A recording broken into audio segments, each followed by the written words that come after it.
আসসালামু আলাইকুম। তো আজকে আমি কিছু লাউ শাক তুলেছি।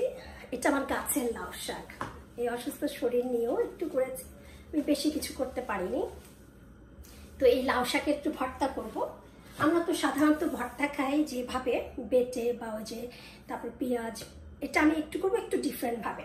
এই ভর্তাটা খাওয়ার পরে ওই ভর্তাটা না আমি আর করি না। এটা আমার কাছে এত মজা লাগছে যে এটা করার পর ওই ভর্তাটা আমি আর করি না, খুব কম করছি, এখন এটাই করছি। তা আজকে ভর্তা করব, গাছের থেকে তুলে নিয়ে আসলাম শাক। তো ভাবলাম সে রান্নাটা আপনাদের সাথে শেয়ার করি।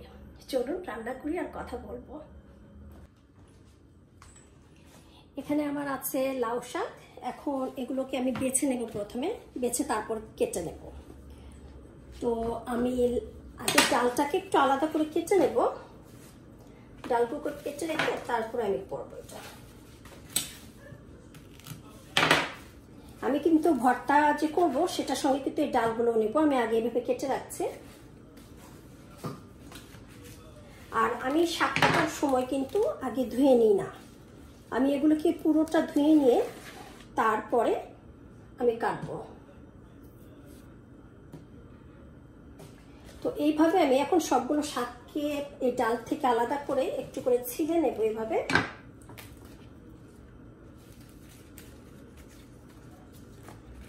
এই পাতার মাঝখানে যে আঁশটা আছে আমি সেটাকে ফেলে দেব।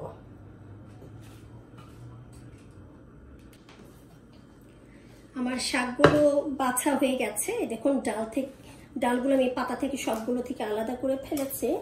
এখন আমি এগুলোকে ভালো করে আগে ধুয়ে নেব, ধুয়ে তারপরে আমি শাকটাকে কাটবো। এখন আমি এগুলোকে ভালো করে ধুয়ে নিচ্ছি। আমার শাকগুলো ধোয়া হয়ে গেছে, এখন আমি এগুলোকে ছোট ছোট করে কেটে নেব। কেমন করে কাটছি আপনাদেরকে কিন্তু অবশ্যই দেখাবো, আপনাদের আড়ালে কিছুই করব না।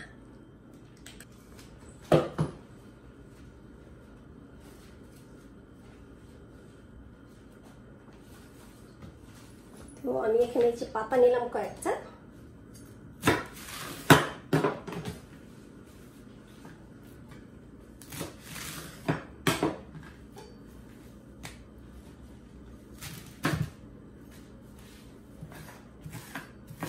বেশ একটু চিকন করে নেব।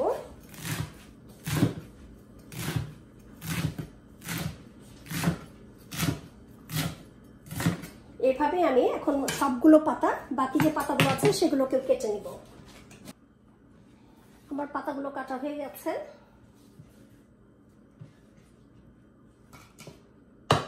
দেখুন, আর আমি যে পাতার যে কয়টা ডাল ছিল পাতার সাথে, আমি সেগুলোকে ঠিক এইভাবে এরকম করে কেটে নিয়েছে। তো আমি এখন এটাকে একটা প্যানে ভাপে বসিয়ে দেব। আমি কিন্তু পেঁয়াজ মরিচ এগুলো একসাথে দেব না, এগুলো আমি পরে দেব। প্রথমে আমি এটাকে একটা প্যানে সরিষার তেল দিয়ে ভাপে দেব, তারপরে আমি পেঁয়াজ মরিচগুলো অ্যাড করব। চলুন আমি এখন চুলাটা রেডি করি। আমি চুলায় প্যানটা বসিয়ে দিয়েছি, একটু অপেক্ষা করছি প্যানটা গরম হওয়ার জন্য। তারপরে এর মধ্যে আমি সরিষার তেল দিয়ে দিব। আর এই লাউ শাকের যে পাতাটা, এটা কিন্তু আমি কোনো পানি দিয়ে সেদ্ধ করব না, কারণ মাত্রই ধুয়েছে এটা। আর লবণ একসাথে দেওয়ার জন্য ভাপে যে পানিটা বের হবে এই পানি দিয়ে আমার সেদ্ধ হয়ে যাবে। আর এই ভর্তাটার পেঁয়াজ মরিচ কিন্তু আমি আগে দেব না, এটা আমি পরে অ্যাড করবো এটার সাথে। তো প্যানটা গরম হয়ে গেছে, আমি এখন সরিষার তেলটা দিচ্ছি। এখানে একটু সরিষার তেল দেব একটু ধরে, কারণ তাছাড়া ভর্তাটা না একটু খসখসে লাগবে। আমি শাকগুলো দিয়ে দিচ্ছি।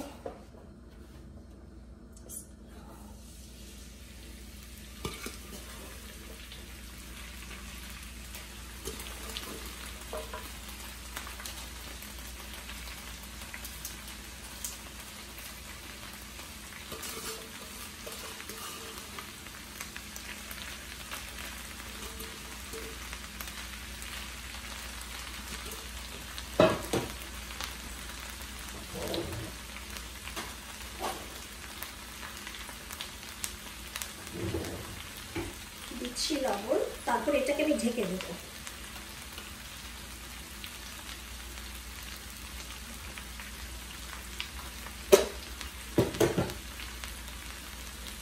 নেড়ে দেব, নেড়ে ঢেকে দেব।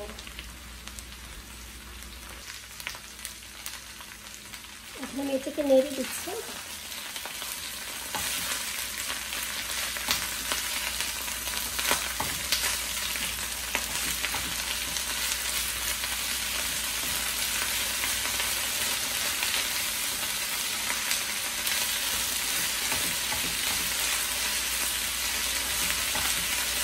পাতাগুলো কিন্তু ভাপ পড়ছে, তো ভাপের জন্য একটু নরম হয়ে যাচ্ছে।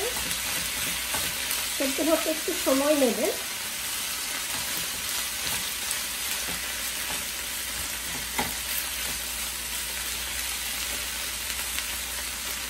চুলা পানি একটু কমিয়ে দেবো।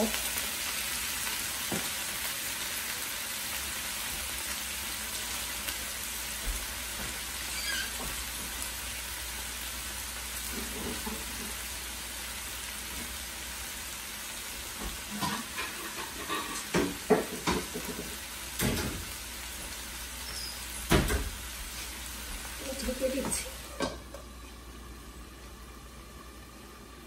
ততক্ষণ আমি পেঁয়াজ মরিচগুলো কেটে নেব। এখানে আমি একটু কাঁচামরিচ নিয়েছি। এই কাঁচামরিচগুলো ঝাল না, এই জন্য একটু মনে হচ্ছে অনেকগুলো, তো অনেকগুলো না। নিয়েছি আদা, পুরোটা নেব না, একটু অল্প নেব, হাফ বা হাফের একটু বেশি। আর এখানে 5 কোয়া রসুন আছে, পেঁয়াজ। আমি এগুলোকে এখন এক এক করে কেটে দিচ্ছি। অ্যাকচুয়ালি আমার এই জায়গাটা এমন একটা, আমি ঠিক মতো কাটতে পারছি না, মানে একটু অকওয়ার্ড একটা লুকিং হয়ে গেছে, তো আপনারা তো বুঝবেনই। তো আমি এখন এগুলোকে কেটে নিচ্ছি।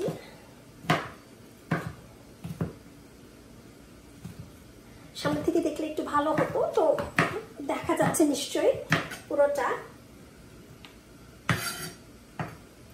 আসলে একা একা ক্যামেরা ধরে কাজ করা খুবই কষ্টের। কেউ থাকলে একদম মাঝে নিয়ে কাজ করা যায়।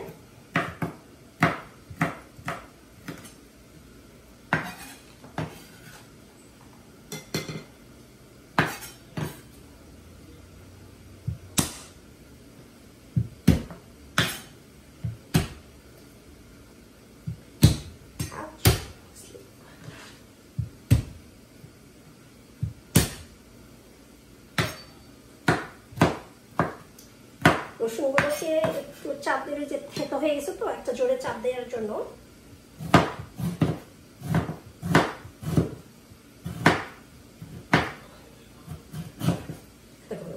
ছোট্ট একটু টুকরা রেখে দিলাম।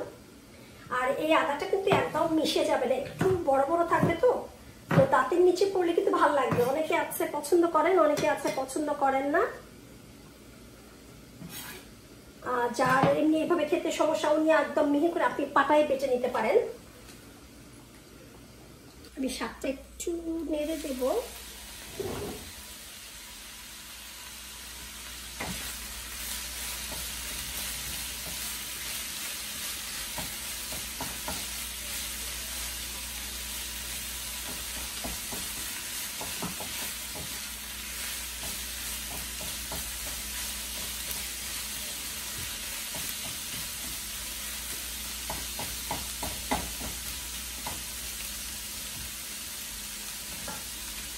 আমার এই মশলাগুলো, পেঁয়াজ মরিচগুলো কাটতে কাটতে আরেকটু ছোট্ট করে রেখে দিচ্ছি, যেটা একটু স্টিমে আরেকটু হোক। এখন আমি পেঁয়াজটা কেটে নিচ্ছি। পেঁয়াজটা কিন্তু আমি এর অর্ধেক দিব।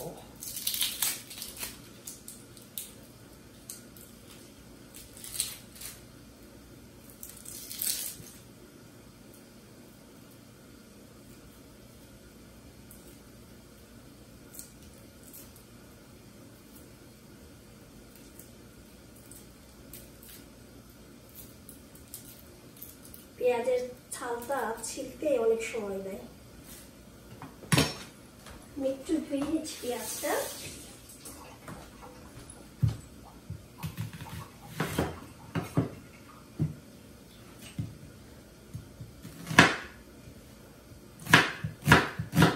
পেঁয়াজটাকে আমি একটু মোটা মোটা করে কাটবো, কারণ এটা একদম মিহি করে বাটবো না, তো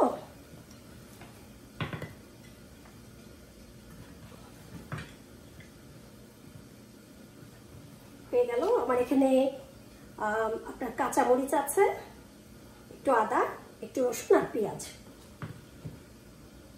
আমার শাকটা কিন্তু প্রায় হয়ে গেছে। আমি কিন্তু শাকের মধ্যে রসুন, পেঁয়াজ এবং কাঁচামরিচ, আদা যেটা করে